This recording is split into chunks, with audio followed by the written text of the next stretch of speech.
the face of homelessness isn't an accurate portrayal of what homelessness really is.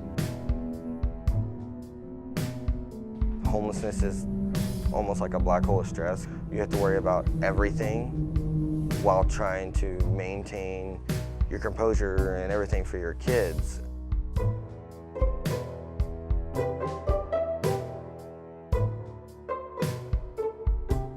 Just because we're here doesn't mean that every day that we see somebody get housed, because that's not the way it goes.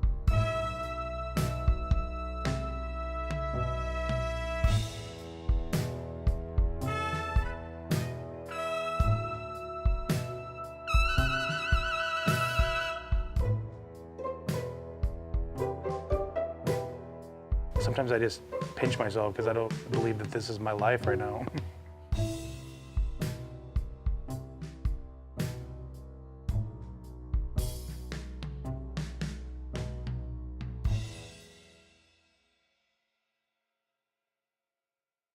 Most homelessness is caused by drug abuse and substance abuse and by the issue of mental illness. After the middle to late 1980s, when we stopped dealing with mental illness in America the way we had before in terms of institutionalizing these people, the streets were the only place they could go. And so the problem intensified rather dramatically then, and it continues to do so now. The whole Havermale Island area, which is now River Park Square, or Riverfront Park, pardon me, was all railroad.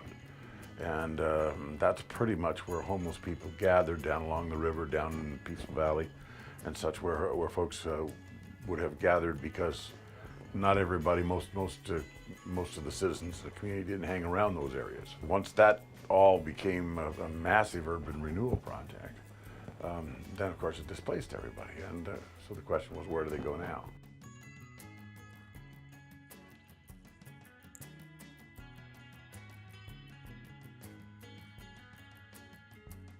That's a perfect example of, we're not going to solve your problem, we're just going to move you someplace else, and we don't even know where that's going to be, but it's not going to be here. That's the latest iteration of what has been the process. There's been no comprehensive effort to resolve this. I mean, yes, there are low-income housing, that kind of stuff is happening. It's not that there's nothing being done, and it's certainly not that what is being done isn't at all effective, but it isn't comprehensive.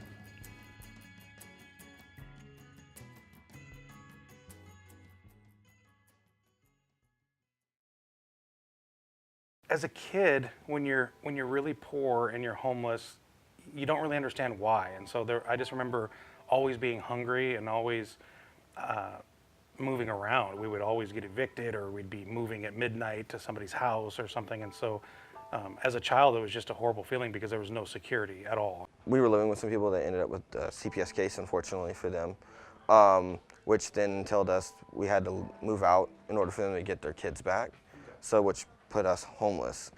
We showed up here June 9th. We spent from June 9th to August 30th here. Coming in, it was stressful. I mean, you're homeless with your entire family. I mean, I had 3 kids, a pregnant girlfriend, and it was just, I was having a panic attack in the parking lot. It just creates this, like a vortex of stress. And if things aren't going right, you can feel it in the atmosphere. Everyone else starts feeling it. And it's just, I tell everybody here, it's just the most important part of anything you do here is grind. You grind, you call houses, you call apartments, you squeaky wheel. You call them until you get in.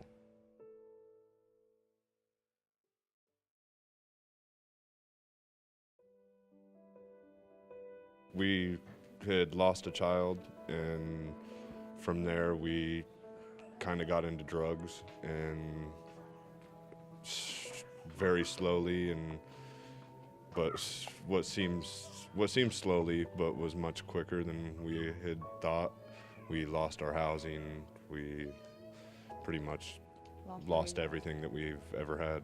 We left for about a month because we went and stayed with a few friends, and that kind of slowly but surely dissipated into the same type of scene that we'd already been in.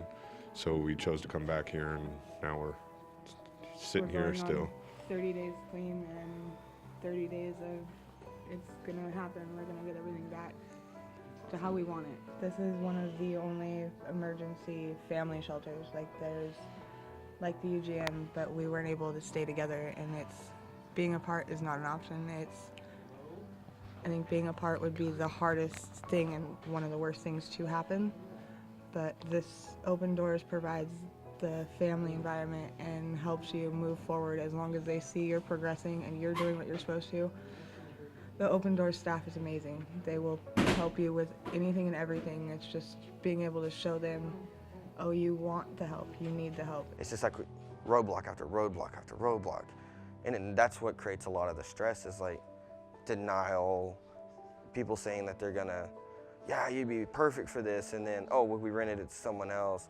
And it just creates that, am I worthy enough type feeling. I was constantly just feeling like there was no way out. And as a child, that's the worst feeling, because you look to your parents and to people older than you to give you guidance and tell you that things are going to be okay. And when they can't do that, you're left at a really young age to try to figure it out yourself, and it just doesn't make sense, you know. And so that's why you'll see a lot of families just never be able to break that cycle. It just continues and continues. But I really just had enough. Like my anger for my situation outweighed my fear of going back to school. And so I was like, I can do this. And then it's just been nothing but amazing, you know. And I was afraid for 30 years to go to school for nothing. It's been the funnest thing I've ever done. This is a doorway to new beginnings, not the end. Because this is where you get to start over. You're already at rock bottom. Where else are you gonna go? They can only go up from here, and having that motivation and support from the supervisors here, I think helps a lot. And just being able to walk up and just see things like that, just even it's like the cat poster on the wall. Like, I bettered myself using their core values. I really wanted a job here so bad, so I worked as hard as I could here and like kept asking, can I get a job, can I get a job, can I get a job? When we finally got a place and got out, I hounded our director, Joe, even more, until I was able to get a job here. And then now I actually get to help people daily overcome homelessness the same as I did. And I love every moment of it. So my son, when I graduated from SCC, my son said, Dad, you should apply for Gonzaga. You have good enough grades and with your community service. And I laughed and I said, yeah, why don't I just try for Yale or Harvard while I'm at it, you know?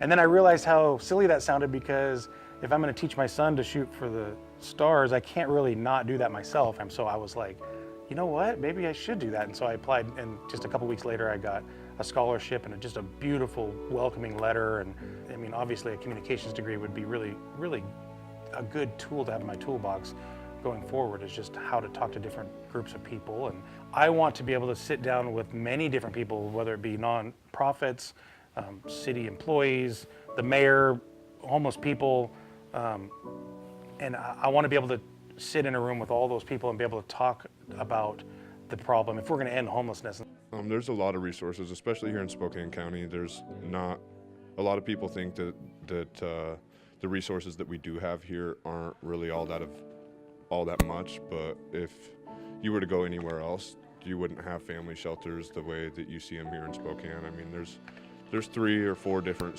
family shelters. It's all about, you know, who's in the most need.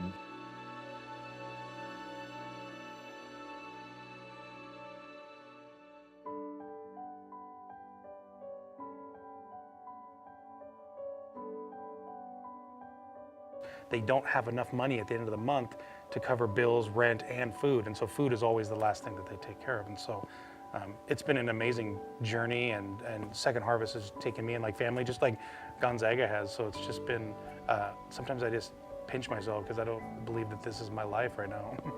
Looking into the eyes of someone who has no hope and they feel completely disconnected from a community is the saddest.